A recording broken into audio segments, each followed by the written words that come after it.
What if the most powerful being in the universe could be tied down in his own bed, helpless, by the very family he ruled? That God was Zeus, king of Olympus, ruler of sky and thunder, master of every god and mortal beneath him. He had earned that throne by defeating the Titans, the older gods who ruled before him, and casting them into the pit. Since then, no one on Olympus dared question his word. But absolute power had made him reckless.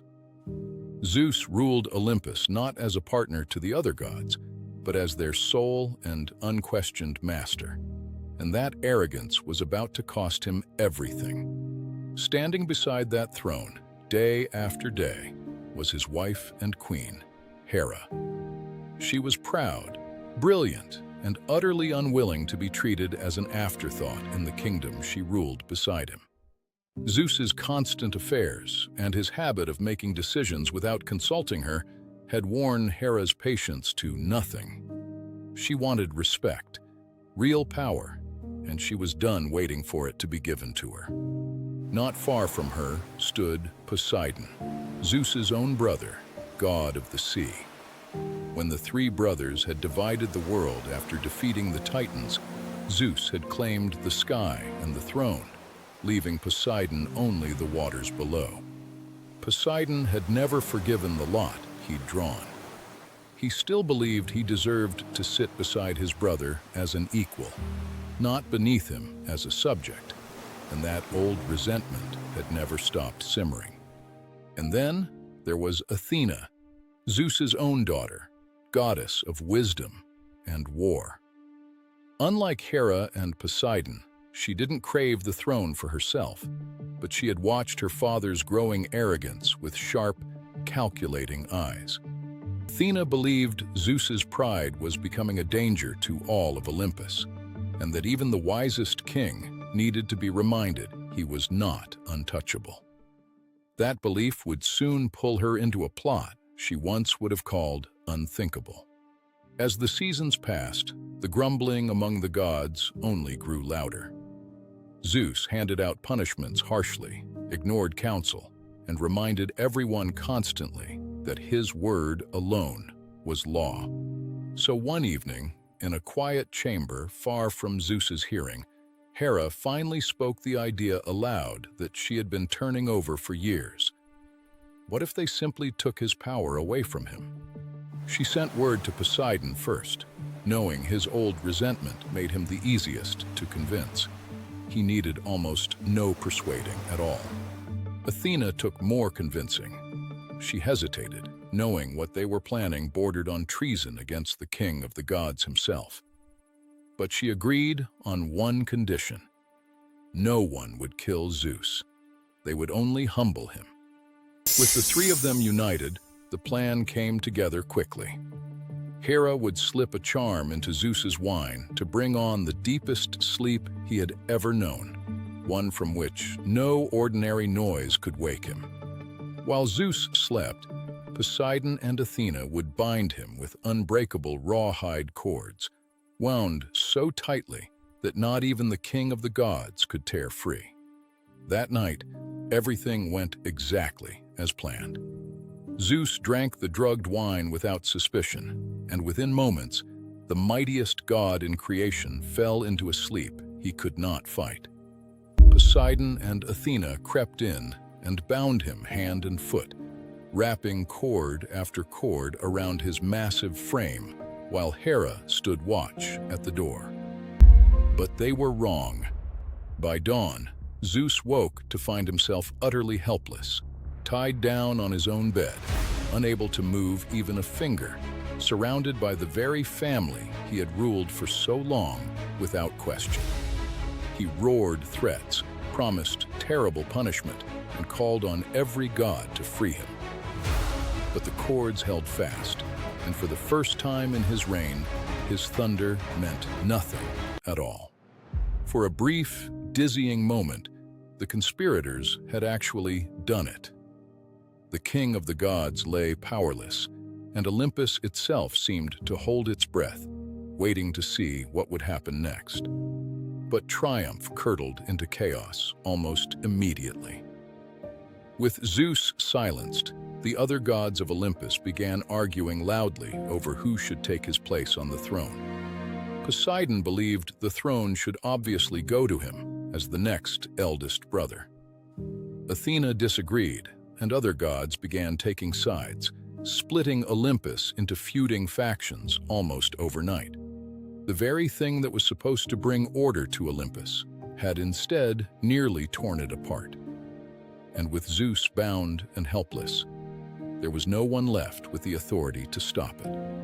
Word of the chaos on Olympus eventually reached the sea, carried on the currents to Thetis, a gentle sea nymph who had always felt a quiet debt of loyalty toward Zeus.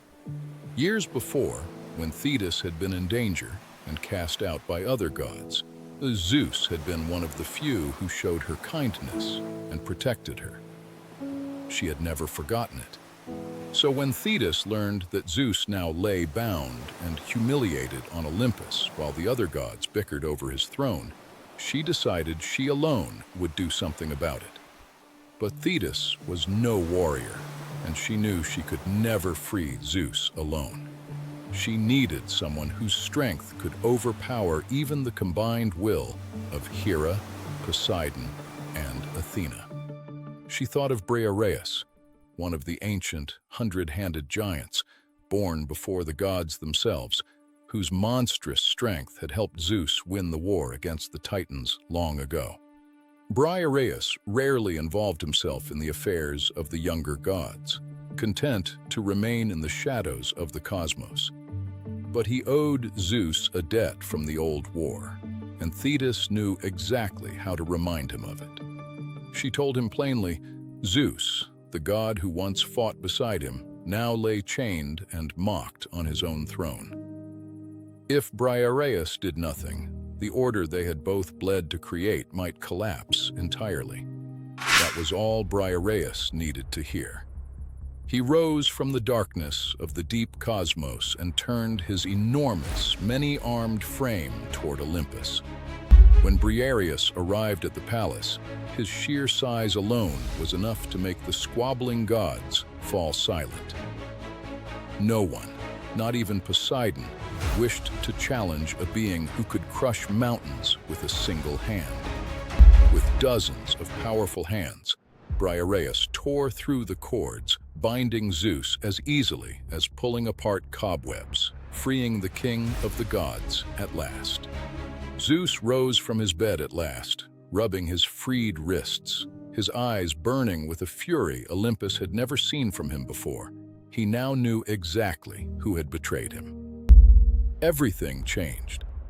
With his power fully restored, Zeus turned first to Hera, the wife who had planned the entire betrayal from the very beginning. As punishment, Zeus bound Hera in golden chains and hung her from the sky itself, with heavy anvils tied to her ankles, leaving her suspended in agony until the other gods finally begged for mercy on her behalf. Zeus finally relented and lowered her back down, but only after making her swear before every god on Olympus that she would never again raise a hand against his rule. Poseidon received no gentler fate.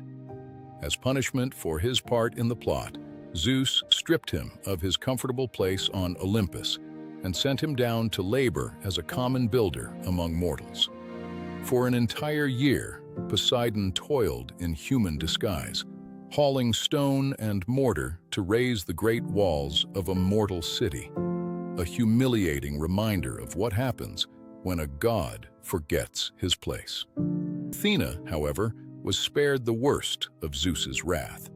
She had never sought the throne for herself, and her hesitation before joining the plot had been noted. Zeus chose to forgive her, on the condition that she never again act against him. As for Thetis, the sea nymph whose loyalty had saved him, Zeus never forgot what she had done. He promised her his lasting favor, a debt he would honor for the rest of her days. And Briareus, the giant who had torn Zeus's chains apart with his own hands, returned quietly to the edges of the cosmos, asking for no reward, content that the order he had helped build still stood. Olympus returned to its old order, but nothing about it truly felt the same. Zeus ruled harder and more suspiciously than before, watching even his closest family for any sign of a second betrayal. Hera, Poseidon, and Athena never again attempted such a plot. But the revolt had proven something that could never be unproven. Even the king of the gods could be brought low, if only for a single night. In the end, the revolt of the Olympians left behind a simple, lasting truth. Power built on fear alone will always tempt someone to take it away. And even a family bound by divinity is never truly safe from ambition.